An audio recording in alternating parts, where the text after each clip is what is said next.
welcome to Gamecock Pod Live. For the next 3 to 4 years, I'll be committed to the University of This is Rodgers again to the 25, 20, 15, 10. Rodgers scores! Jackie Bradley Jr. delivered for the Gamecocks. Lost it up, looking for Kelly. Touchdown! Can you believe it? And South Carolina is sending shockwaves through the SEC. Plays it in at the buzzer! That's a win! Unbelievable! I don't believe it! And now, live from Studio 54 of the Gamecock Pod Studios, here's the Cockfather himself, Keith Alsep.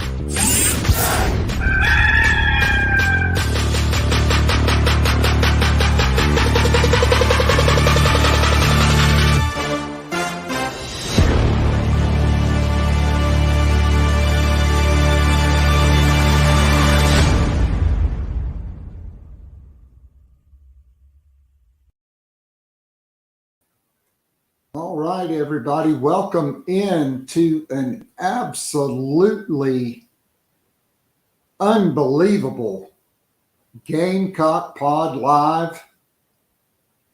Today is April the 26th, and this is episode number 1208 of Gamecock Pod Daily and Gamecock Pod Live.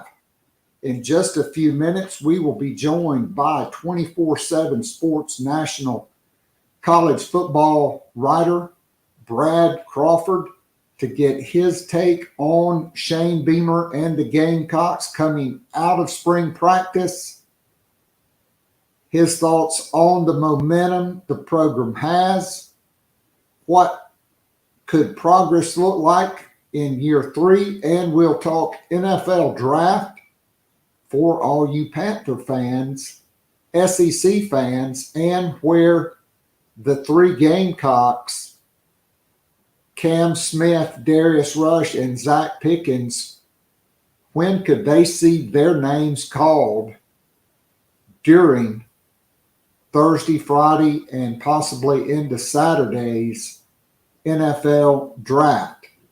But as always, we start the show with Nana's Porch news, notes, and headlines brought to you by Nana's Porch, a full-service catering company servicing the greater Charlotte area, whether it's a banquet, a corporate event, a golf tournament, or just a big backyard bash with the whole hog barbecue. Nana's Porch has got you covered. Maybe it's a corporate event with a whole hog barbecue. Or, like I said, maybe you're having an event with, you're just inviting some local food trucks and trailers out at a corporate event. Nana's Porch, rated in the top 3 for food trailers in the local newspaper poll. And their pimento cheese voted numero uno, number 1 in the meat and cheese category by the North Carolina Specialty Foods Association. Check out my good friend Chris Payne and support this Gamecock-owned and operated business by going to nanasporch.com. That's NANASPORCH.com. I can't wait to try the pimento cheese at my next Gamecock home game. All right, let's get into the headlines. South Carolina has the replacement for Kristen Coggins. It is Jaime Rodriguez. He joins the South Carolina football program after previously serving as the coordinator of performance and sports nutrition for the Chicago Cubs. Prior to his time with the Cubs, Rodriguez served as the lead dietitian at the University of Rochester, and according to his LinkedIn bio, not only is he certified in sports nutrition and as a sports dietitian, he's also certified in strength and conditioning. The Gamecocks have also added a new assistant director of sports nutrition, and that is Jennifer Goldstein. She previously served as the lead director of sports nutrition and dietitian at the University of Louisiana Lafayette. So Shane Beamer has completed restaffing that department. All right. In the transfer portal, Gamecock redshirt freshman defensive lineman Demetrius Watson, one of my favorite names because you put his two names together and that's one half of two of the best and most troubled running backs in the history of the University of South Carolina, Demetrius Summers and Derek Watson. He has entered the transfer portal. 6'3", 285 out of Fort Dorchester. And, you know, coming out of spring practice, at least based off the spring game, he was considerably down the depth chart as the Gamecocks have a number of really good players on the interior. Boogie Huntley, Tonka Hemingway, TJ Sanders, Nick Barrett, the emergence of Jamal Weish and DeAndre Martin, and then super true freshman and mid-year enrollee Xavier McLeod. And if they don't move Elijah Davis outside the end, which I think they should, that's another guy inside. And so I think, you know, he was behind all of those guys, probably looking to get on the field somewhere at a little bit lower level. So certainly wish him all the best. He's a guy that has the tools, maybe just not cut out to play in the SEC. All right, Mark Kingston, earlier today, right before this show, leading off on Inside the Gamecocks, the show, basically confirmed John Whittle's reporting on the injury report for this weekend series against Auburn. Gavin Cassis should be good to go. After that, Talmadge Lee Croy, doubtful, maybe could pinch hit. And then Will McGillis and Noah Hall still out and will probably be out a minimum of 2 more weeks for McGillis. Noah Hall may not get him back until the postseason in the SEC tournament. All right, Dawn Staley last night made official the signing of Oregon transfer guard and big-time three-point shooter Tahina Paopao. Paopao is a 5'9", former McDonald's All-American and the number 11 prospect in the nation out of La Jolla, California, and a former 2-time first-team All-Pac-12 guard. And she made All Pac-12 all 3 years at Oregon, a prolific three-point shooter, 38% career three-point shooter. But this past season, she made more three-pointers than her first 2 seasons combined. She was 81 for 191, which is 42.4%. And to put it into context, that was in 35 games. In 37 games, South Carolina made 163 three-pointers. So she made almost half as many by herself as the entire Gamecock roster did as the number one team in the nation all season long. I think Pow could play alongside Raven Johnson in the backcourt, replacing Zia Cook at the off guard. And then she could also, as an experienced point guard, maybe, whether it's Talasia Cooper or Malaysia Fulwiley, maybe you want to bring them in. They could certainly play together in the backcourt as well. Maybe Breezy Hall could slide in at the 2 when Pow goes to the point, and then you have a bigger backcourt. Dawn Staley, no shortage of options.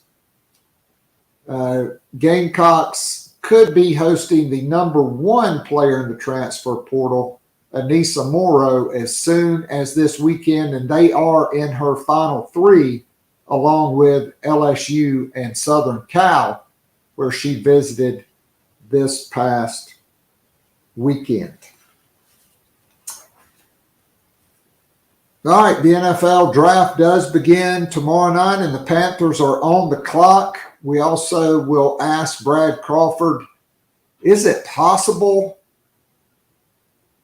Will Levis could go number 1?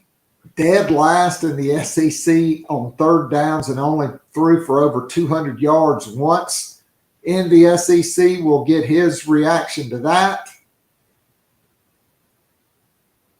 And it's officially talking season.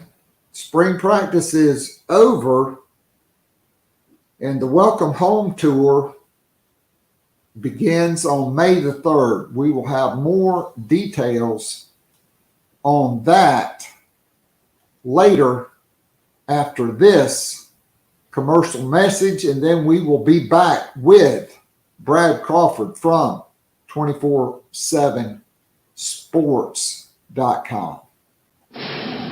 If you enjoy listening and watching the Free Wednesday show, now live streaming on YouTube, and would love more Gamecock Pod daily, join our growing Gamecock family by becoming a monthly or annual subscriber. You'll be able to listen to the show every day of the week and listen to guests like J.C. Sherbert, Hale McGranahan, and John Whittle from TheBigSpur.com, Collyn Taylor and Mike Uva from Gamecock Central, Emily Adams from the Greenville News, Ben Portnoy, Michael Lanana, and Jeremiah Holloway from GoGamecocks.com, Michael W. Bratton, the host of That SEC podcast, and many, many more. As a VIP subscriber, you can join or listen to the weekly live Zoom call with up to 100 of your favorite Gamecocks and friends. After the show is an unrecorded overtime segment where the real scoop gets dropped and discussed. It's like going down to your local pub or sports bar and having a conversation with your Gamecock friends about last week's football game, men's and women's basketball games, and Gamecock baseball. And of course, there's always recruiting to discuss. In addition to the weekly Zoom call, VIP subscribers get the most popular podcast, The Morning After, which is released every Sunday morning during football season, and more VIP perks are in the works. Follow Keith on Twitter @KAllset, or follow the show on Twitter @GamecockPod. Go to the top of the homepage and follow the link. If all else fails, go to patreon.com/GamecockPodDaily. Join now and get up to 3 months free off an annual VIP subscription. You will love it, guaranteed. Now, back to Gamecock Pod Live.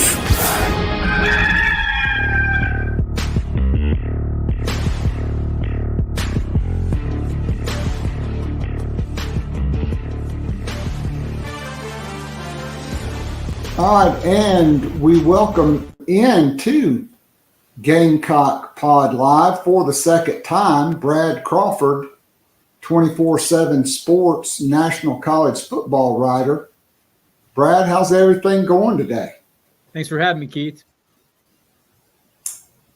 Transfer portal late April, post-spring game time for me right now. My last few years, it's been NFL draft heavy, but now with the portal going, spring, the entire time of spring, it's a busy time in college football coming out of spring practice. No doubt about it. So we're going to get to that in just a second. So it's officially talking season. All the spring games are over with. The Welcome Home Tour begins May 2nd for Shane Beamer.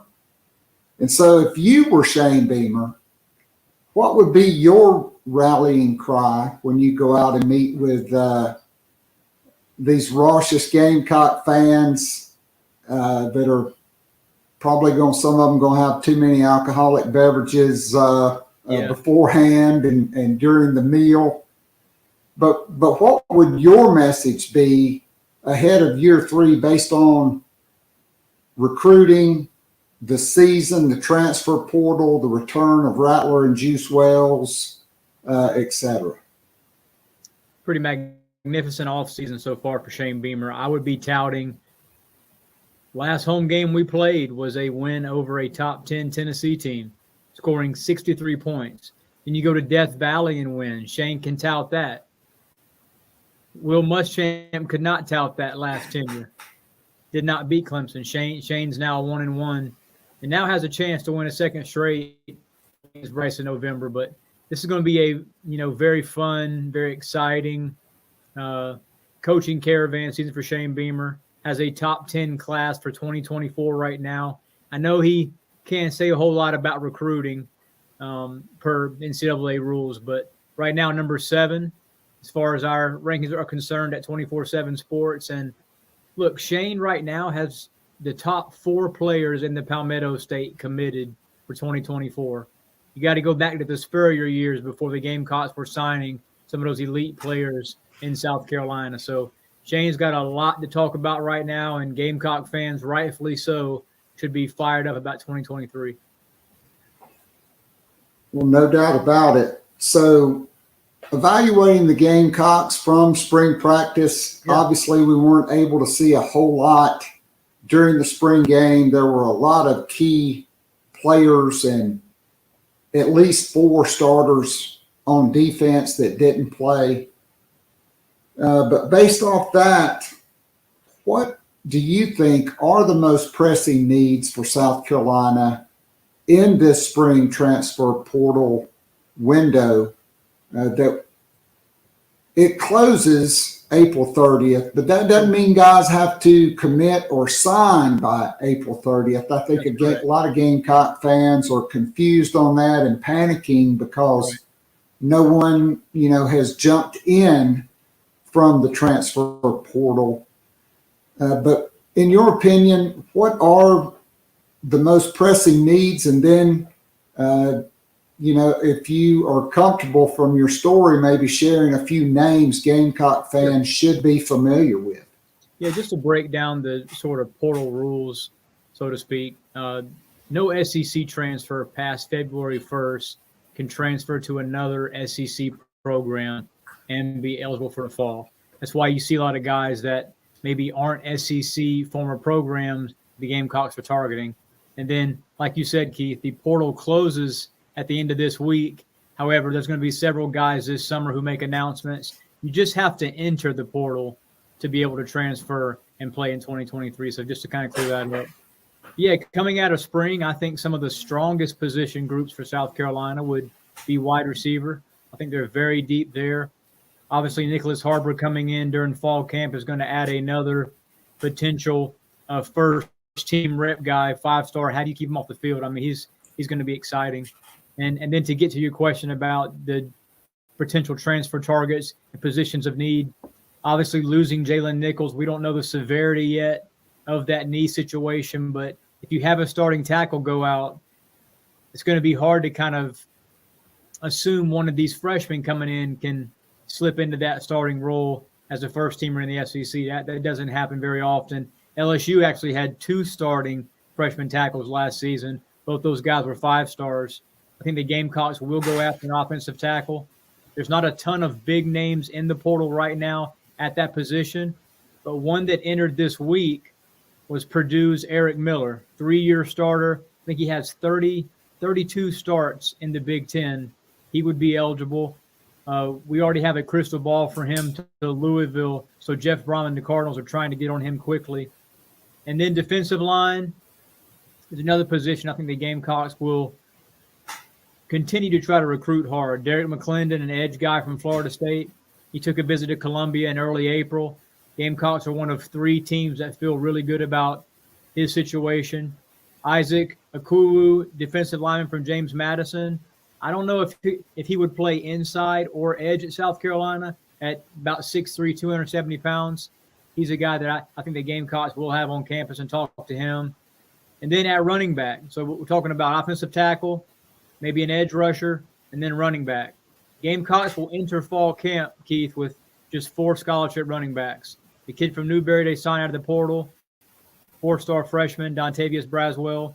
And then you've got Juju McDowell coming back and DeCarrion Joyner, a converted wide receiver. I don't think Juju or DK, no disrespect to those guys, but they're not 20 carry a game type players.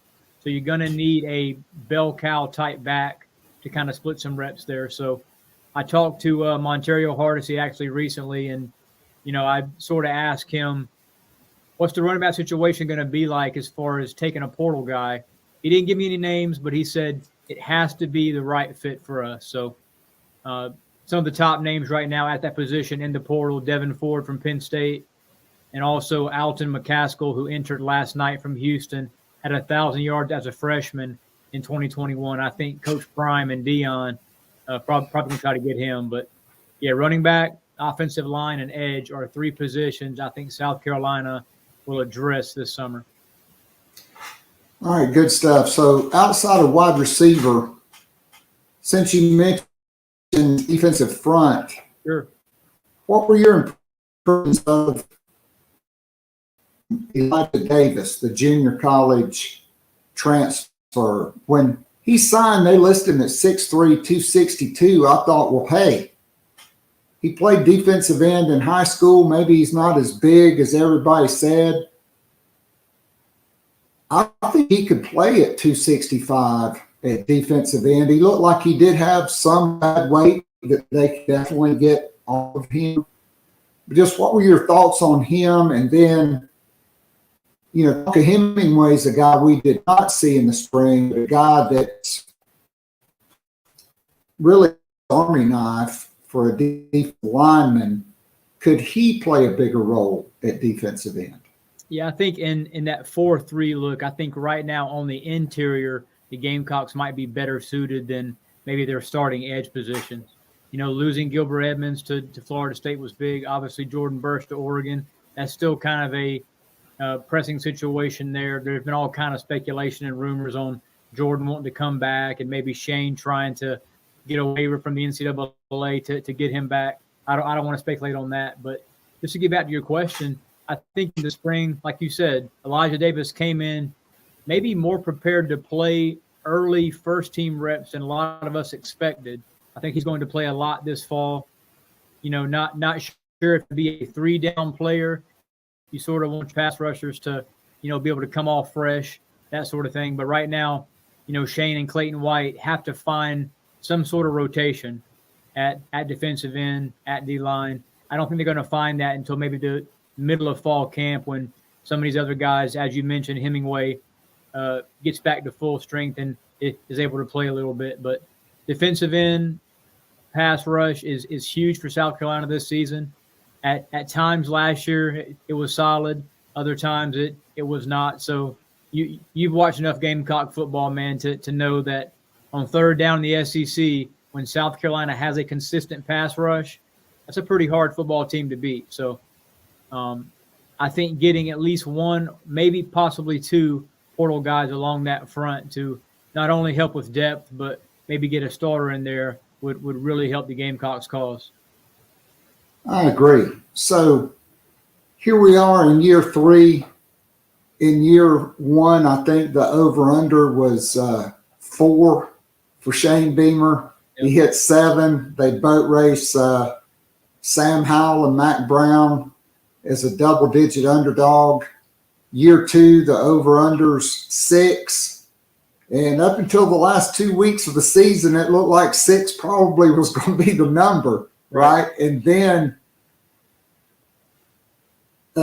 Tennessee, absolute boat racing on national television. I still think that Chris Fowler's probably still in shock and Kirk Herbstreit from calling that game. And then beating Clemson.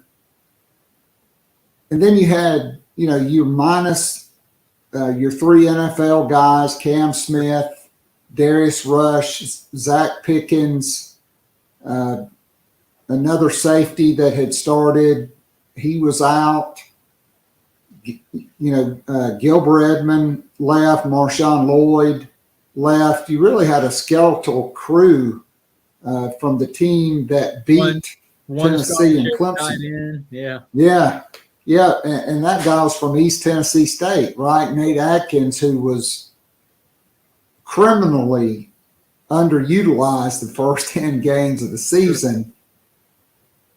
But they still hit 8 and, played Notre Dame. That was one of the best non-playoff games of the bowl season.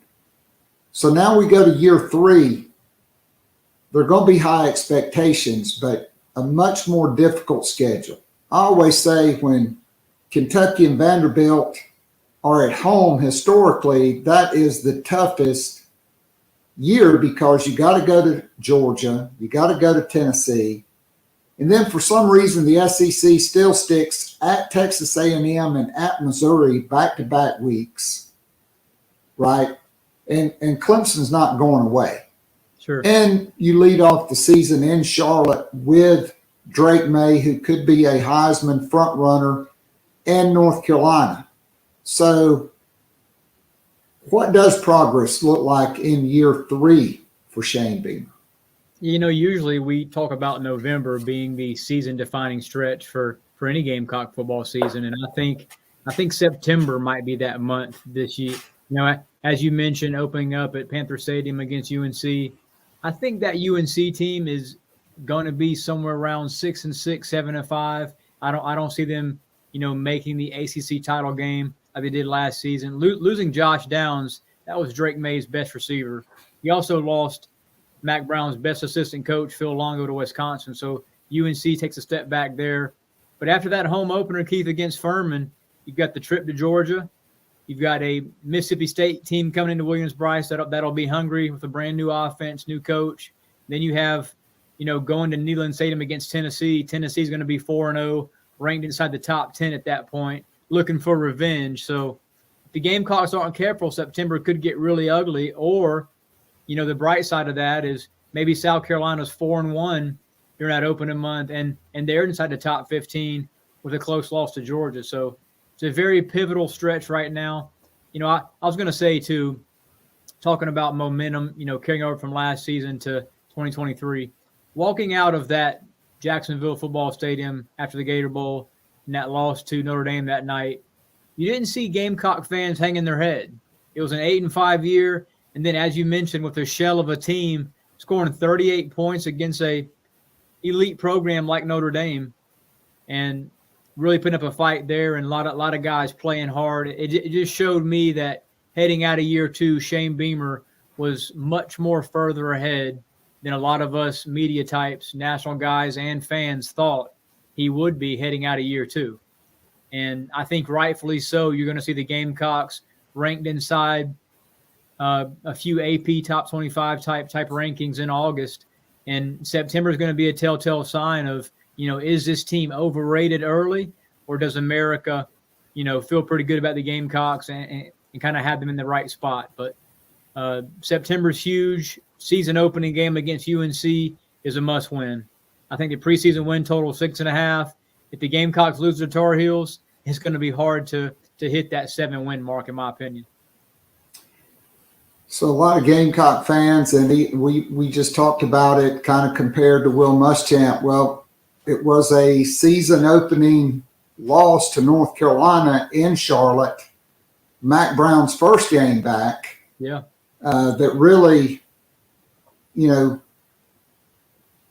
kind of started the decline. I mean, you could go back to the shutout loss to Virginia and Charlotte as well. So that was the home loss to Kentucky was one thing. Gamecocks were ranked. Debo had that long touchdown reception. Night game at Williams-Brice. That was kind of maybe this ain't going to work out. But that goose egg against Virginia, man, that was the sign to me that Muschamp ain't the guy. You know? Yeah, so hopefully we get a similar Gamecock performance as the last time they faced North Carolina in the Duke's Mayo Bowl. All right, so the NFL draft begins tomorrow night with the first round. Brad, is it really possible that Will Levis, who only threw for over 200 yards one time and was the worst quarterback in the SEC on third down, could actually be the number one overall pick in the draft? Look, Gamecock fans are going to hate to hear me say this, and I'm not a Will Levis apologist. I don't want to try to defend him, but there's a couple tidbits here. He had a horrific offensive line last season. He did not have Liam Cohen as his OC. I forgot the guy's name, Rick long name. He didn't work out in Lexington, all right? And it showed with Will Levis. I met Will at Media Days last summer. He's a full 6'4". His hands were 4 times bigger than mine.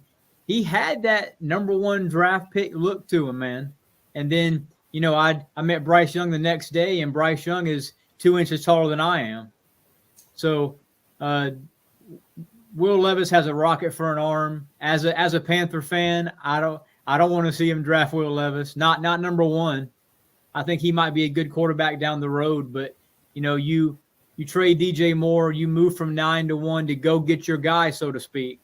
And a lot of us think that's Bryce Young. Bryce Young has his own worries, you know, being 5'10" or so, 200 pounds. But when you dice up SEC defenses for the last 2 seasons the way Bryce Young has done, you know, he can probably do that in the NFL as well. So to answer your question, I do think Will Levis could go number one to Carolina tomorrow night. But I think if I'm a betting man, I'd put my money on Bryce Young. So I have my concerns about him as well because he is 5'10" and a quarter. Sure. Yeah, they bulked him up to 200 pounds, you know, these sports performance guys. But after 6 or 7 weeks of an NFL season, that dude is never going to play at 200 pounds. And I just hope. And so I am concerned. Protected. Yeah, I mean, you have to. I worry about that, and I think he would be better served playing in a dome stadium like Drew Brees. Sure. With New Orleans, a smaller guy with a big arm, very cerebral. Plus, he got to play for Sean Payton as well, which is not a bad guy to play for as a quarterback. I mean, to me, and I'm no NFL GM, but I think these guys, they forget about the tape and being in person at games and get caught up in what guys do in shorts and choreographed workouts. Sure. To me, the top 3 players are Will Anderson, Jalen Carter, and Bijan Robinson. Now, they're not going to get drafted that way because everybody wants quarterbacks, but those are my top 3 guys. I'm with you on that number one player overall, Will Anderson. And to see some recent mocks have him slide to 6 or 7, I mean, there's going to be 5 teams that are going to regret passing on Will Anderson when he has a 12 to 15 sack, you know, type rookie year. Getting back to quarterbacks, though, you're on the money too about Bryce Young possibly being a better quarterback in a dome. I felt the same way coming out for Baker Mayfield. Had he not gone to Cleveland where he has to play in 25-degree weather outdoors, maybe he would have been that guy that, you know, he was a stud in college. I think Anthony Richardson too, you know, you've seen him play enough, Keith. There's been 2 to 3 quarter segments where Anthony can't complete a pass. And then, you know, he'll go 2 or 3 series where Florida scores touchdowns and he's just a, you know, all-time quarterback. So Great runner there, but CJ Stroud, I'm not quite understanding why, there's so much negativity surrounding him during these final weeks. Maybe it's the Texans at number 2 blowing smoke and making sure that, Stroud at least falls past the Panthers. But Stroud's a good quarterback, and at 6'4", I think Stroud may have the brightest future of these top 4 guys. I totally agree. I think Anthony Richardson would be better served to go to a team that has a veteran starter that he could sit behind for a couple of years, because he definitely has elite tools, right? And at times he does have that it factor, but just too inconsistent for me to spend the draft capital and put my job on the line to draft that guy in the top 5. I just couldn't do it. Yeah, I think last year against Florida State, he started like 5 of 25 in that game before Florida came back. And Florida State's defense wasn't, a top 10 unit or anything. So, yeah, it's kind of a mixed bag at quarterback this cycle. And then you look at next year's cycle, you've got Caleb Williams, Drake May, and potentially Spencer Rattler slipping into that first round. So I'm looking forward to seeing this year's couple quarterbacks. Me too. All right, so before I let you go, I mean, there are some projections out there still for Cam Smith in the bottom of the first round. Where do you see, the 3 Gamecocks that we anticipate getting drafted? I think that, they could be all selected on day 2, or maybe one slips into day 3. Cam Smith, Darius Rush, and Darius Rush, just another in a long line of guys that Torian Gray has turned into an NFL player. And then Zach Pickens. Yeah, Darius Rush made himself some money during that pre-draft circuit.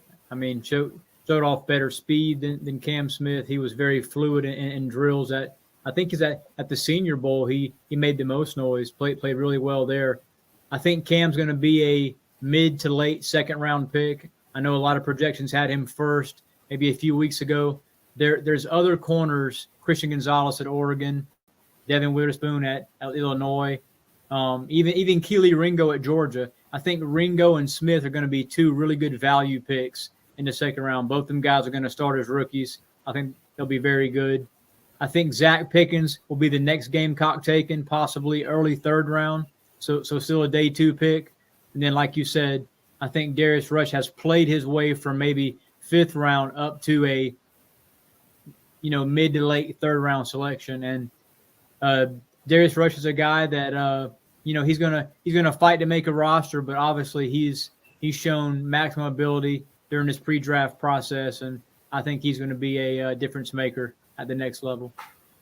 Yeah, I mean, being 6'2", 200 and clocking 4.36 at the NFL Combine and being a stalwart on special teams as well, I think that really bodes well for him. And honestly, I could see a scenario where he's picked before Cam Smith, simply because of the size, the speed, the versatility, and the film on special teams. He's a faster Rashad Fenton, and we've already seen what Rashad has done his first couple of years in the league. So, no doubt. Well, hey, Brad, I can't thank you enough for joining us today.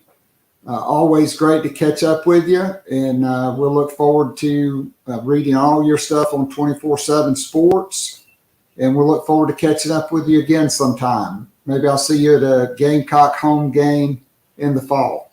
Anytime, Keith. Appreciate it, man. All right. Thank you. All right. That was Brad Crawford, National College Football writer for 247 Sports, with an outstanding segment to get us started on Gamecock Pod Live. I'll be back after this commercial message with Gamecock Central's Collyn Taylor, and we are going to go in-depth on Gamecock baseball and men's basketball with the transfer portal and potentially 2 commitments tomorrow for the class of 2024. We'll be back right after this. If you enjoy listening and watching the Free Wednesday show, now live streaming on YouTube, and would love more Gamecock Pod daily, join our growing Gamecock family by becoming a monthly or annual subscriber. You'll be able to listen to the show every day of the week and listen to guests like J.C. Sherbert, Hale McGranahan, and John Whittle from thebigspur.com, Collyn Taylor and Mike Uva from Gamecock Central, Emily Adams from the Greenville News, Ben Portnoy, Michael Lanana, and Jeremiah Holloway from GoGamecocks.com, Michael W. Bratton, the host of That SEC podcast, and many, many more. As a VIP subscriber, you can join or listen to the weekly live Zoom call with up to 100 of your favorite Gamecocks and friends. After the show is an unrecorded overtime segment where the real scoop gets dropped and discussed. It's like going down to your local pub or sports bar and having a conversation with your Gamecock friends about last week's football game, men's and women's basketball games, and Gamecock baseball. And of course, there's always recruiting to discuss. In addition to the weekly Zoom call, VIP subscribers get the most popular podcast, The Morning After, which is released every Sunday morning during football season, and more VIP perks are in the works. Follow Keith on Twitter at KAllset, or follow the show on Twitter at GamecockPod. Go to the top of the homepage and follow the link. If all else fails, go to patreon.com/GamecockPodDaily. Join now and get up to 3 months free off an annual VIP subscription. You will love it, guaranteed. Now, back to Gamecock Pod Live.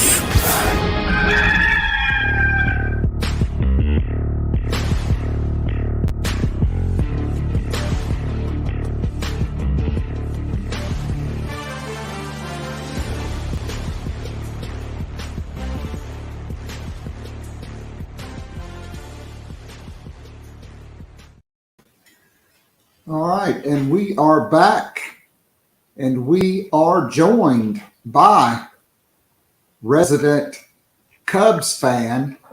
I don't know if he's a Bud man, Collyn Taylor. Collyn, welcome back in, and welcome to Gamecock Pod Live, the hardest working man at Gamecock Central, no doubt about it. Hey, I appreciate you having me on, and yeah, we're in the middle of the tail end of this hoops recruiting hoopla, hopefully, as South Carolina finishes up its roster for next season, potentially soon. And then you jump right into 24, and then this baseball team's keeping me kind of busy too, in a good way. So never a dull moment. All right, so one piece of breaking news, quarterback Braden Davis, Brad Crawford,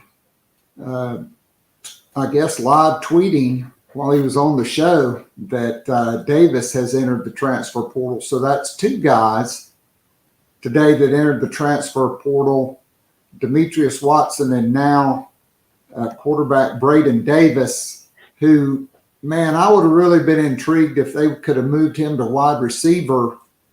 In his interview, he said he was clocked at 22.5 miles an hour on the catapult system. I mean, that's faster than Deebo Samuel. Mm-hmm. Yeah. So just a log jam though at quarterback. Right. A guy that probably wanted to play a ton of quarterback, and there just wasn't an avenue for him at South Carolina to do it because, like you said, it's a log jam with Spencer, and then you have 2 4-star guys and Tanner Bailey and Luke Doty, who had been there for a couple years. And then you add onto that Lenoris, Sellers, and the avenues to playing for a guy like Davis were probably small when you look at the overall totality of that room. Yeah, no doubt. All right, so, hey, you being a Cubs fan, your thoughts on the Gamecocks hiring Jaime Rodriguez, a former Cub and the former director of sports nutrition for the Chicago Cubs? Well, it's exciting. Another Cub in the South Carolina sphere, and think they'll do a good job. And excited to see Kristen Coggins left big shoes to fill because her and her staff did a great job. But a guy, someone that probably is going to know a lot about the nutrition side of things and working with big league players and understanding how to fuel the best of the best when you come to big league talent. And it's not just, hey, let's bulk up, because baseball is just not one of those sports where it's like, okay, we're just going to constantly get bigger and bigger and bigger. You got to be able to move in baseball. You got to be able to use your hips, and you got to be able to use all sorts of things. So very intriguing hire. Shane Beamer's shown the need and want sometimes to kind of go outside the box with some of these hires. And another one here that, very intrigued to see how it shakes out over the course of the next few years. No doubt. So let's dive into Gamecock baseball. Yeah. Through 40 games, 34-6, 13-4 in the SEC, 25-1 at home, and that was a game they needed 6 outs with a 4-run lead, albeit against number 1 LSU. And they lead the SEC. They're number 1 in the RPI, number 3 in the polls. And they just went 5-3 in series against 3 of the top 5 ranked teams in the country at the time, and number 1 LSU, where they split. Vanderbilt, where they, again, probably left a game out there. And then just, Collyn, your thoughts on the sweep of Florida, minus, for most of that series, 3 of your starting infielders and your number 2 starting pitcher. And it wasn't even really that competitive of a series. Yeah, and let's be honest, too. South Carolina finishes that 8-game stretch against top 5 opponents. They outscore their opponents in that stretch by 25 runs, hit 30 points higher than them over the course of those 8 games, get on base at a 405 clip to their opponent's 328. They slug 514 to their opponent's 401. They strike out a good number. They strike out 16 more times, but they walk 21 more times. And their batting average on balls in play, which measures what you're hitting when you're not striking out or hitting home runs, was 315 to their opponent's 263. So if they play better defense at Vanderbilt and that turf doesn't eat them up and they just don't trip over themselves a good bit in those in those final 2 games, you're talking about maybe going 6-2 or 7-1 in that stretch. But we can play the coulda, shoulda, woulda game all we want, but you're talking about a national title contender team when healthy. I mean, bottom line, with the way that they're playing, the talent, the pitching that they have, the horses offensively that they have, it's this weekend at Florida, I think, turned a lot of heads to say, okay, South Carolina, they're for real. And they looked every bit of those teams. I want to temper expectations a little bit because there's still 4 weeks left. They still have to get healthy. South Carolina won a series against a top 5 team and a top 10 team in the RPI without your number 2 on the rotation. You're statistically your best in your number 2 starter. You're starting third baseman. You're starting first baseman for most of the series, or for most of the year for the last 2 games. And you've been without your starting second baseman for the course of, the last, 3 or 4 weeks? That felt like old school Carolina baseball, where it's, win anyway. We don't care who it is. We don't care what's, win the win anyway. We're going to find a way to win. And that's what they did. And they looked every bit like a contender, those games. And it was impressive to watch. I had that in my notes, right? Like scuttle, battle, win anyway. Gavin Cassis has a partially collapsed lung probably and trucks all the way around from first base when he probably should have been subbed for a pinch runner. And the dude slides into home plate and scores. Just unbelievable. But we got to talk about Ethan Petrie, because this dude shows no signs of going, hitting the freshman wall, struggling. So Friday, I'm getting dressed for my varsity baseball game, and I'm watching the game on my phone. It's 2-1 Carolina. Ethan Petrie comes up to bat, and I mean, bam! Just a no doubter. I mean, he just continues to mash baseballs. He's got the freshman record for home runs. He's got the freshman record for RBI. We're still in April. There's 4 series to go. And this guy's a true freshman. And so we got to talk about him, the reemergence of Michael Braswell. Of course, Braylon Wimmer, Gavin Cassis, others. Just talk about this offense. It's weird because normally when you win a series like that, it's okay. Well, one dude went off and did this and that. And, okay, Michael Braswell has 3 doubles Thursday night. Okay, Ethan Petrie and Braylon Wimmer homer and, all this stuff. But there's not one superstar. I don't know, outside of Ethan Petrie, I don't know if there's a true face of college baseball superstar on this team right now. And that I don't say that as a dig.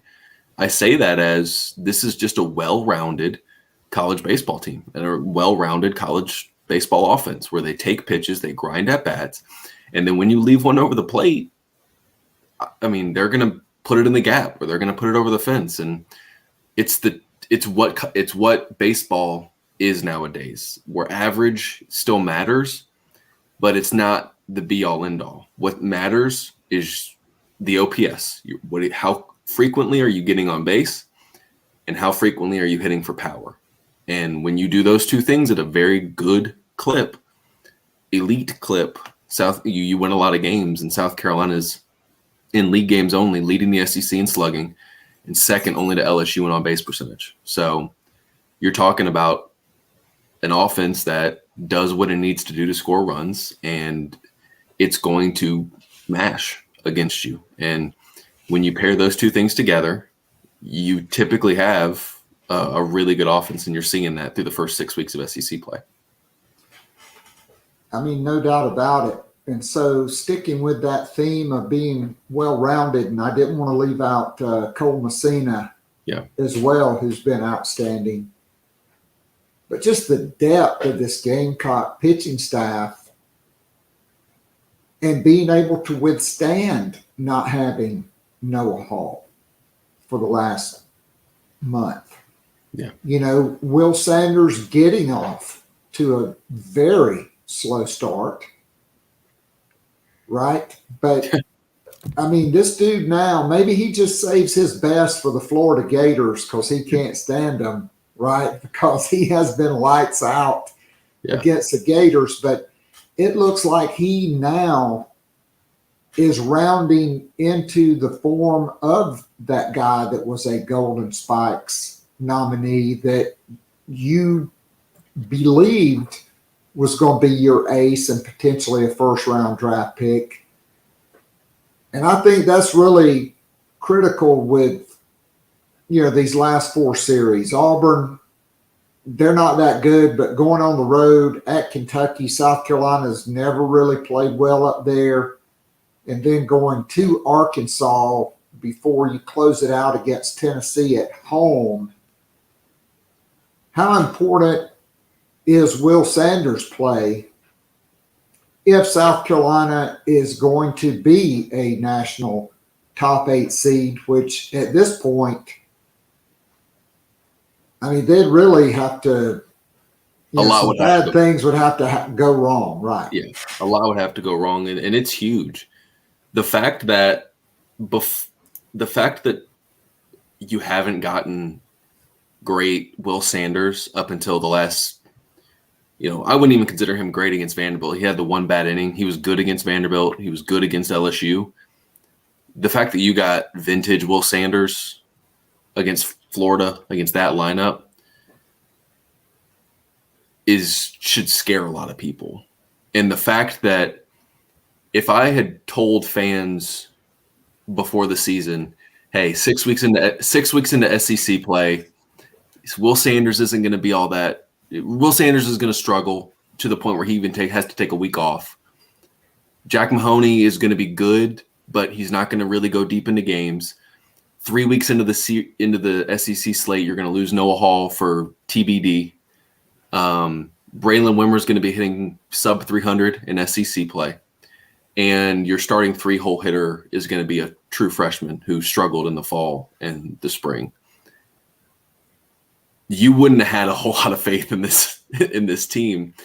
And the fact no chance, like 500 tops. Yeah, and the fact that they're 34-6 and in the contention for a national seed, you haven't seen this team play at max capacity yet. And that seeing the growth in Will Sanders over the last 3 starts, I mean, teams are hitting over his last 3 starts, because I did the math today. He's given up 6 earned runs in his last 14 innings, so his last 3 starts. He struck out 18 to 7 walks. He's given up, I'm looking at it, a 1.214 whip with a sub 4 ERA, and teams are only hitting 196 against him and slugging less than 300 over 51 at-bats. I mean, that's ace level stuff right there. He's given his team a chance to win, and that's all you can really ask for Will. And when you have that offense to pair with it, that's really good. And then you talk about the weapons you have out of the bullpen, whether it's Eli Jones, Chris Veach, James Hicks, Jerzenbeck to a degree, Kate Austin to a degree. You feel really good about where this pitching staff is, with or without Noah Hall, on its way into the postseason and through the final month of what the regular season and SEC tournament is going to be. All right, so 12 games still out there, 2 road series, 2 home series. What's a realistic expectation for, how South Carolina closes, provided no more injuries? And right, you're going to get some of these guys back. You may not get Noah Hall back until the SEC tournament or the regional play. But LeCroy's not going to be out that much longer. McGillis, maybe a couple more weeks. But, man, I just don't see Michael Braswell leaving the starting lineup. Yeah, it's good problems to have if you're South Carolina, because Braswell's hitting 260 since he's gotten into the lineup and getting on base. He's walked 2 fewer times than he's struck out over the course of since the Mississippi State series. Over his last 10, I did a lot of trend numbers today for a story I'm working on. Michael Braswell over his last 10 games is hitting 294 and getting on base at a 442 clip. It's what you want from your 5 or 6 hole guy, or 7 hole guy, depending on where he's hitting in the order, with 6 extra base hits to go along with it. So it's a good problem to have. I think he's probably going to be your starting third baseman until he's not, if that makes sense. And when you get, it's a good problem when McGillis is healthy, when LeCroy is healthy. You can DH LeCroy, you can DH, if depending on splits, because Carson Hornung's been an on-base monster this season, and you want that left-handedness in the lineup. You can put Hornung somewhere and DH McGillis and put LeCroy at second. There's options there for you to have. And if you're South Carolina, you want to be 10, 11, maybe even 12 deep offensively. And I think they are when you pair together some of the other guys who are going to play because of their defense. And good problems to have. Same with Matthew Becker if Noah Hall ever gets back. So we'll see. But you have a lot of really good options if you're – or heck, Hornung could – potentially play first base. He's taking reps there during the fall, during in and out and all that. So there's a lot of options you have. And if you're South Carolina, you like the way the versatility you can play with offensively with a lot of different options, either in the lineup or coming off the bench over the course of a game. No doubt. The depth of the pitching staff just continues to be incredible. And so I know Auburn's not very good. Kentucky is good. Arkansas on the road, that's going to be tough. Tennessee didn't get off to the best start. We'll see what they look like in a month. But how do you like the Gamecocks' chances ending the season in these last 4 series? Yeah, the magic number. I'm going to frame it all in terms of what it's going to take to get it to a national seed, not necessarily what it's going to take to be the number 1 overall seed or win an SEC title. If you're South Carolina, an SEC East title, an SEC regular season title would be awesome, and they're very much in contention for that. But what you care about if you're South Carolina is, for as long as we're playing in the postseason, let's play at home. Let's be guaranteed home games. That's all that really matters. And you got to finish. The magic number typically is 20 league wins in the SEC. So that means finishing 7-5 in your final 12 non-conference games and not completely going, winless in your midweeks, because that'll get you to over 40 wins, get you to 20 SEC wins, and you'll be in the mix there. Heck, even 19 SEC wins probably get South Carolina into the national seed conversation. So that means going 500 in SEC play, 7-5, and that's incredibly doable. If you're South Carolina, the goal should be to take 2 or 3 this weekend against Auburn. The sweep would be great because that puts you at 16-4 through your first 20 SEC games, and then you only need 4 wins over your final 5 or over your final 9 to get to that 20-win threshold. But they're probably going to be just based on underdog and location, or just based on RPI and location. They'll be underdogs against Kentucky in that series, and they'll be underdogs against Arkansas. At Arkansas, you win one of those 2 series, you're set up perfect going into the final week of SEC play against a Tennessee team that's underachieved this year. Uber talented, but underachieved. And so you feel really good if you're South Carolina about, hey, we don't need to – the message is finish strong, but we don't need to play perfect baseball. We can shoulder a series loss, maybe even 2, depending on what you do at your home series, down the stretch to feel good about being a top 8 come Selection Monday in May. No doubt. So let's switch gears to somebody else that probably feels pretty good right now, and that's Lamont Paris. Yeah. I love what they've done in the transfer portal thus far. I think we talked about Talon Cooper and Stephen Clark, but adding a guy like Miles Stute, who is an elite 3-point shooter and just a season ago led the SEC in 3-point shooting, and potentially being on the cusp of landing B.J. Mack, who arguably was your number 1 target all along in the transfer portal. Not to mention Colin Murray-Boyles having a phenomenal senior season, being ranked number 60 overall by ESPN, getting Abrima Dibba back healthy next season. I think you have a much, much improved roster.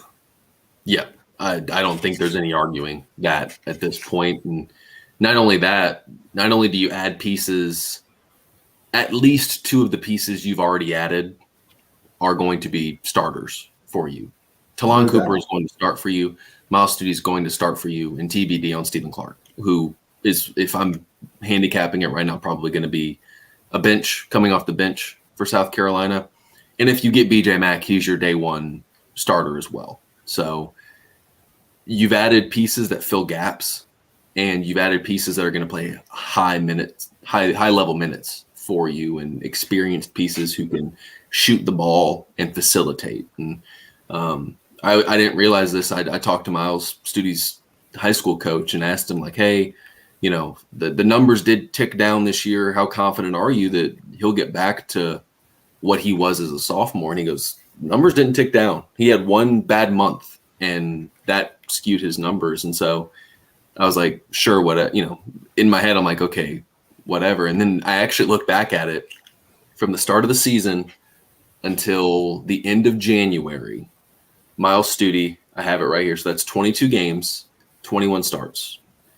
He was averaging 10.1 points and shooting 42.4% from three. The last month of the season, which is 12 games, he only started 5 of those.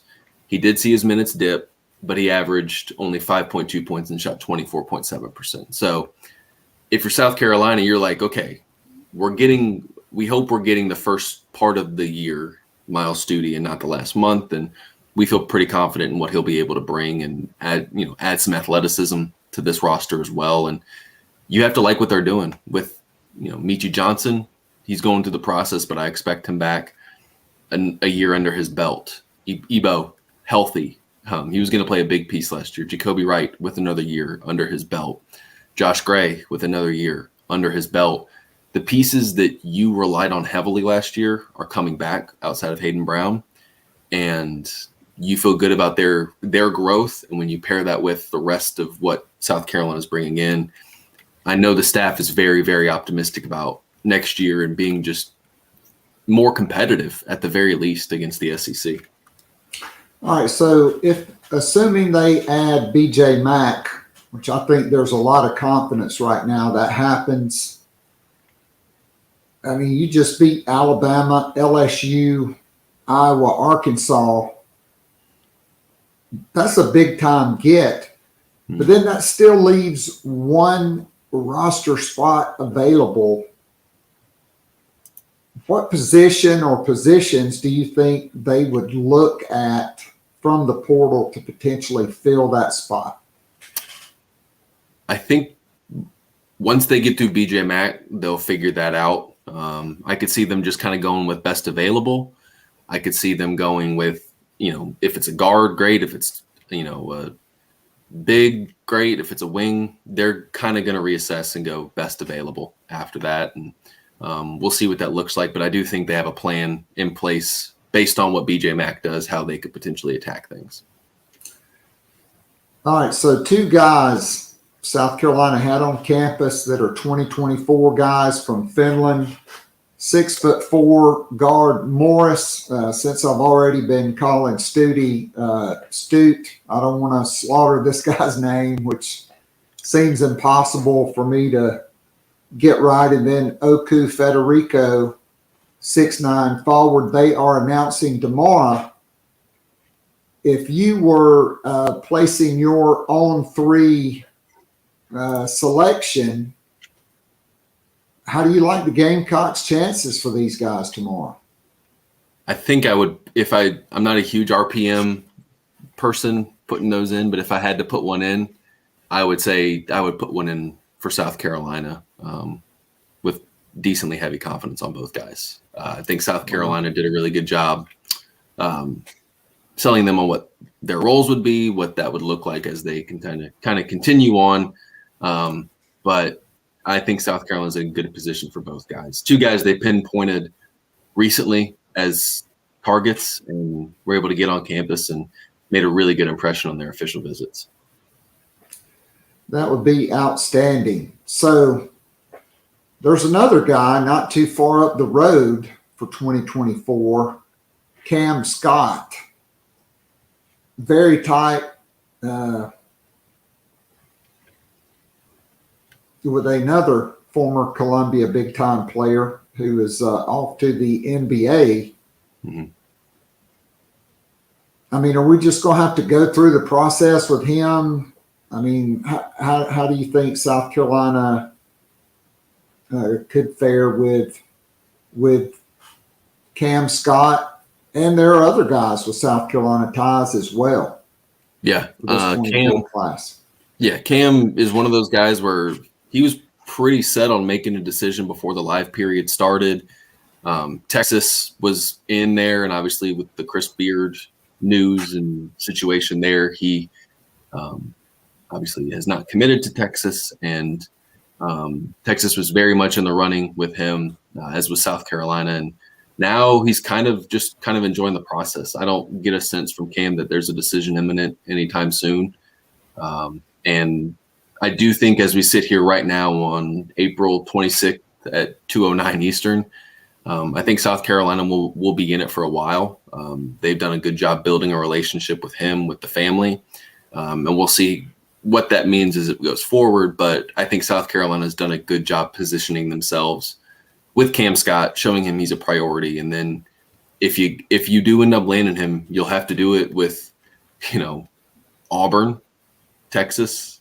Who knows if Beard wants to make another run at him at Ole Miss. I mean, there's a lot of high-level, high-major coaches and schools going after him. But South Carolina's doing a good job prioritizing him and showing him that he's one of those guys that is, if not the biggest recruit in the 2024 class for him, one of them, along with KJ Green and Elijah Crawford. So, I mean, this class, if you add those two kids from Finland and then with those other targets that are out there, I mean, Lamont Paris with this portal class and then potentially the 24 class could make Gamecock fans that were skeptical or just, let's face it, a lot of fans on the message board just absolutely crapped all over this hire.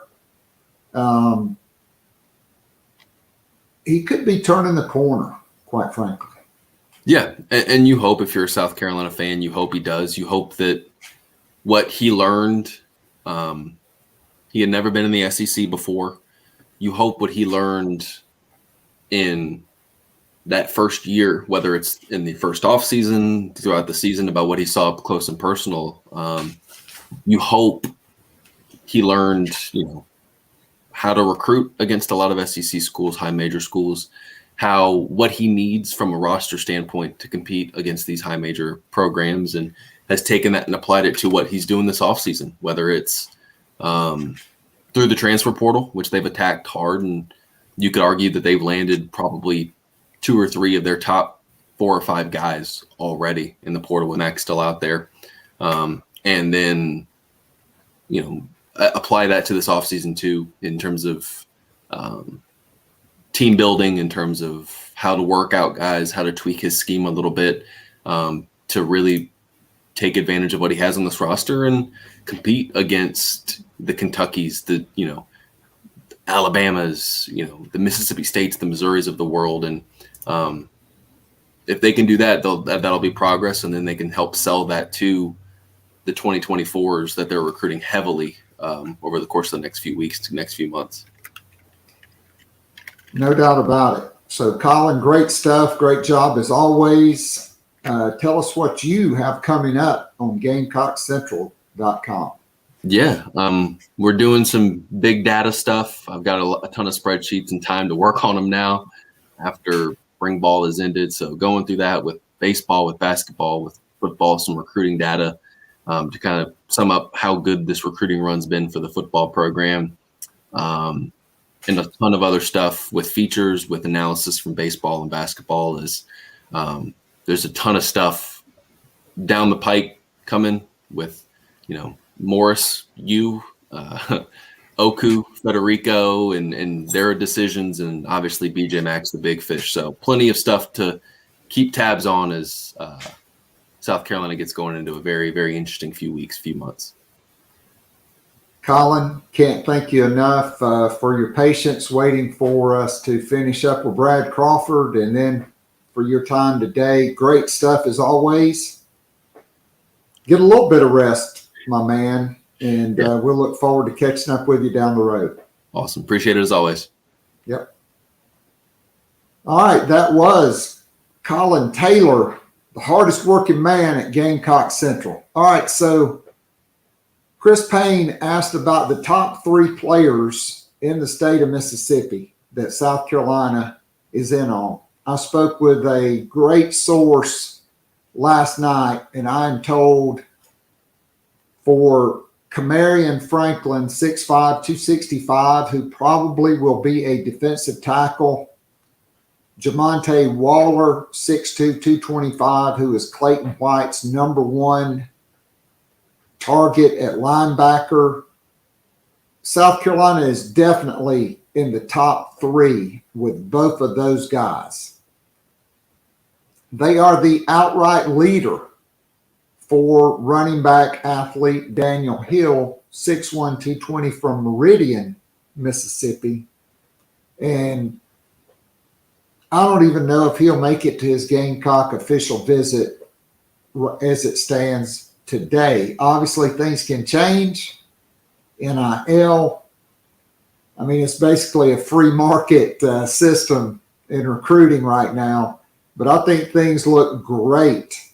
You know, Jody Wright, from his time at Mississippi State and Alabama, knows Daniel Hill's father, who is a high school coach. He and Montario Hardesty have built tremendous relationships with him. I think South Carolina's the favorite.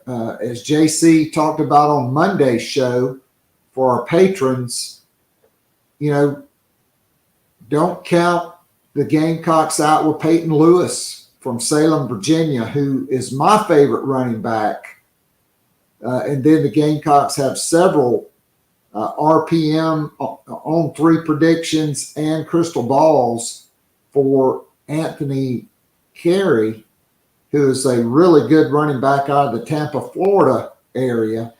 I know my good friend Clint Morrison is not as high on him as some others are, but I do think the Gamecocks like him a lot. And so it'll be interesting to see how that all shakes out. I mean, I wouldn't rule South Carolina out for any of those guys. And, you know, follow the visits. You know, does Franklin and Waller come out for camp? Do they come to maybe after their official visits? If there's an event in July, do they make it out? Where are they going the most? To me, follow the visits. Same for Daniel Hill. Same for Dylan Stewart. You know, the same for a lot of guys. The Gamecocks are heavily involved with a number of big-time prospects. I mean, there is no doubt about it. I mean, when you look at it, Justin Green, Cameron Fountain, a big-time edge rusher from Booker T. Washington in Atlanta. I mean, just a lot of guys. King Joseph Edwards, Zion Reagan's a wide receiver out of Georgia that's very similar to Jonathan Paylor, who I anticipate ultimately, not if, but when he becomes a Gamecock. Jordan Thomas, Kaj Sanders, 2 big-time prospects from New Jersey that South Carolina has a great shot at. So a lot of momentum on the trail for Shane Beamer and company. All right, speaking of Shane Beamer, the Welcome Home Tour begins officially on May the 3rd in Charlotte at the Charlotte Country Club. Okay, then on May the 5th, 2 days later, just like spring practice, taking a day in between there, in Aiken at the Western Carolina State Fairgrounds, Monday, May the 8th in Columbia at Seawells, May the 11th at Greenville in the Upstate at the Poinsett Club, May 17th in Somerville, and then we'll close it out May 22nd in Florence at the Florence Country Club. And you got Carolina Rise events with a lot of players. I talked to JC last night. Ethan Petrie confirmed for one of those events. So you've got that tomorrow in Columbia, and then Saturday down in Charleston.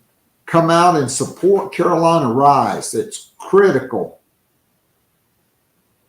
for the success of Gamecock athletics, contributing, stocking the collectives, And there are going to be just an all-star list of players from Gamecock football, men's basketball, baseball out at these events. So check them out. CarolinaRise.com. Hey, just give $10 a month, $20 a month. They'll just take it out of your PayPal or out of your bank account. You can give a one-time gift, but these collectives are absolutely critical to the success of Gamecock athletics. And so, man, one thing Brad Crawford said that just kind of blew my mind. I don't know if it's fact or fiction, but could Shane Beamer be working on a waiver with the NCAA to get Jordan Birch back? Is that fact or fiction? Is it a rumor? I don't know, but it just won't go away. You just keep hearing it. So we will be talking about that on tonight's Garnet and Black Town Hall, probably in overtime when it will not be recorded. And I love the smell of recruiting on Gamecock Pod Live. It smells like victory. Yes, it does. So until tonight on the Garnet and Black Town Hall, where I can't wait to be face-to-face with a lot of my favorite Gamecocks and friends. Best luck to Stephen and his wife.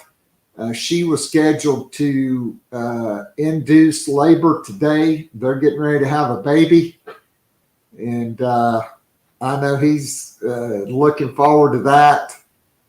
But so until tonight on the Garnet and Black Town Hall, this is Keith Alsep saying, God bless, go Gamecocks. I'll see you tonight, and then we will be back and better than ever on Gamecock Pod Daily to close the week on Thursday and Friday. Alsep out.